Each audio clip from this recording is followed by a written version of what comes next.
ugu yaraantii 2 ruux ayaa ku dhintay 19 kalena waxa la sheegay inay ku dhaawacmeen qarax habeennimadii xalay lagu weeraray masaajid ku yaala xaafadda loo yaqaan Siigaalow ee degmada Beledweyne waqtigaasi oo ahayd xilligii laga soo baxay salaada cishaayay weerar kala duwan ayaa ka soo baxay nooca qaraxaasi khasaaraha sababay ee lala beegsaday masaajidka waxaana wararka qaarkood ay sheegayaan in qaraxaasi uu ka dhashay bambaana nooca gacanta laga turaa oo lala eegtay jamacii masaajidkaasi ku tukanayay ilaa 17 kamida dadkii ku dhaawacmay qaraxa ayaa la dhigay cisbitaalka guud ee magaalada Beledweyne kuwaas oo xilligan lagu dabiibayo ma jiro wax wara oo ilaa hadda ay soo saareen mas'uuliyiinta maamulka gobolka Hiiraan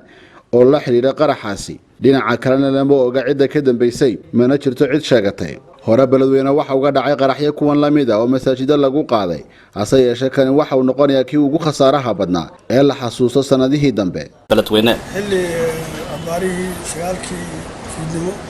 عن 3 ساعات وحالكين داوري dadkaasi oo soo dhaawacmay masaajid ku yaalo magaalada galbeedkeeda oo dhanka Siigaalow runtii masaajidkaas dadka ku jiray waxa dhaawacay hadda la soo gaaray ay gaarayaan 19 dhaawac oo maartay isku jiro xaaladooda ay kala duwan yihiin runtii qaybta emergency-ga ayaa laga soo riyay dadkaasi gurmadda ay soo shaqaalay isbitaalka dhammaan qaybaha ka wada shaqeynayay waxay isku howleen dadkaas inay caawiyaan meesha ayaa isku wada tagnay dhaqaatiirta qaar kamid way noo yimideen ayagoo maartay ka yimid xaafado fog markii aan wacnay marka dadkii waa loo shaqeeyey qaar kamidana xaaladoodu waa culusta qalliin ay u baahnaayeen hadda qalliin aad wala jiraa qaar caloosha mataqaana ka qaba ilaa 3 ruux qaarna adimada iyo gacmaha iyo lugaha iyo yaa waxa ka soo gaaray firro qaar jago oo jiraan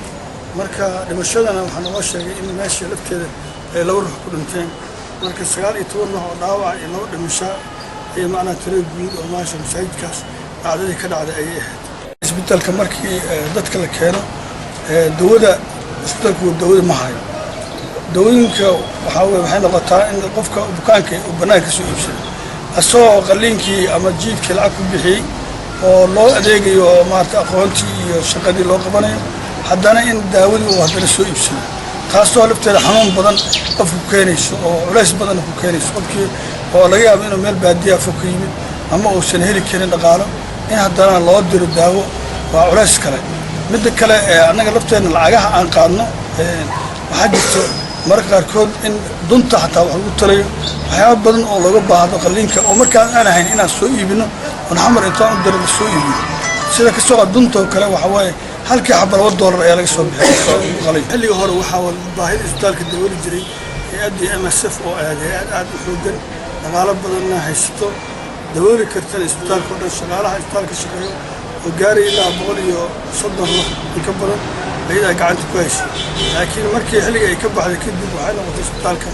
in uu qaybo u qaybsamo qaybahaasi oo qaybta hadda OPD-ga iyo emergency-ga oo hadda xalay laftiisa lagu shaqeynay waxaa gacanta ku hayay SSFLIRA Australia qaybta oo SC-ga ama ilmaha nafaqada darna waxaa gacanta ku qabtay local wardilira qaybta ugu ballaaran isbitaalka oo ah qaybta cudurrada caadiga la jiifiyo qalliinka la jiifiyo gabdhaha la qalliinsiyo qaybta dhalmada qaybta maartay sheebaarka raajiyada qaybta lafteeda wax lagu qalo oo OT-ga operation theater-ka kulli waxa soo dhan waxa gacanta ku hayay AMC iska tagtay xilli hore muddo sanad ka badan ayay maqan tahay dadkii laftooda markii aad wax ka qaadaysid waxaad arkaysaa dadka qaarkiis ay ku leeyihiin miskiin aan wax meeshto qaar wax ka mid ah si oo bilaash ayaa ugu saxiya wax loogu qabtaa